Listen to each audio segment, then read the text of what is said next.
Two iPhone 6s phones. One belongs to my dad, and the other one is also my dad's, just kidding. The other one is mine. This one is the one my dad used before, the back is corroded like this, but it still turns on and works normally. The other one is mine. I've always been careful with my phones, so this one is in much better condition. Surprisingly, it's the one that's broken now. It can only enter recovery mode, and I can't even flash the firmware. I've tried many times, and I'm pretty sure it's a motherboard or baseband problem. The repair price isn't low, and there's not much data to recover, so I've decided not to repair it. Today, I'll take it apart and make it into a phone specimen. I bought this iPhone 6s in 2015. Looking back at my WeChat moments, I ordered it from the official website on September 12th and picked it up at the Apple Store on September 25th. Actually, I initially wanted to buy the iPhone 6s Plus because I wanted a larger screen phone, and the 6 Plus camera had optical image stabilization, which I thought would be better. However, I ordered it twice in a row, but it was out of stock. Then I ordered the 6s once and got it on the first try. I even posted about it on WeChat moments. I hadn't initially planned to pick it up, since I wanted the Plus. I ended up getting the standard version, and I already had an iPhone 6.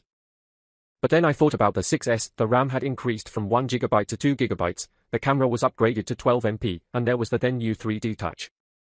In the end, I couldn't resist and bought it. The main reason was 3D Touch. Pressing the screen firmly really gave you the feeling of pressing the screen in. You could preview photos and directly bring up the quick menu. The current iPhone can do similar things by long pressing icons, but it's not as comfortable as 3D Touch back then, and it doesn't feel like you're really pressing the screen in. Also, the 6s looks almost exactly like the iPhone 6, so I secretly swapped my iPhone 6 for the 6s. And sure enough, my family didn't find out. But after buying this phone, I gradually stopped tinkering with it as much. Before, with my iPhone, I would research jailbreaking and install plugins to customize the system to my liking. But with the 6s and iOS 9, the phone's performance was sufficient, and the software was becoming more and more abundant. At that time, it seemed like people weren't as keen on jailbreaking anymore, at least, very few people around me were doing those things anymore. For those 2 years, my attention wasn't really on digital products. I was particularly addicted to Hearthstone and even made it into the top 200 on the Chinese server. I traveled everywhere to participate in the Gold Open tournament and even worked as a streamer on a defunct live streaming platform for a while, gaining over 1,000 followers. This iPhone 6s followed me everywhere. For someone like me who frequently changes phones, it's quite rare to use a phone for 2 years without any desire to upgrade, except for the iPhone 7. It wasn't until the summer of 2017 that I finally switched to a Samsung S8. Later, my mom used the 6s for a while before it came back to me.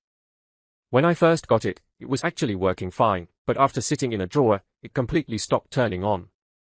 Over the years, I would occasionally remember to reflash the system, but each time it failed.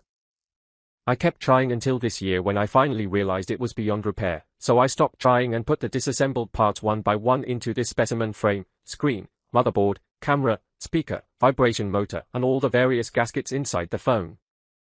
Okay, this is what my iPhone 6s looks like after being completely disassembled.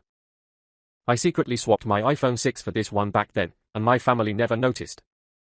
Now that it's disassembled like this, they shouldn't mistake it for something else. That concludes this episode of Walnut Workshop. This is Mike, see you next time.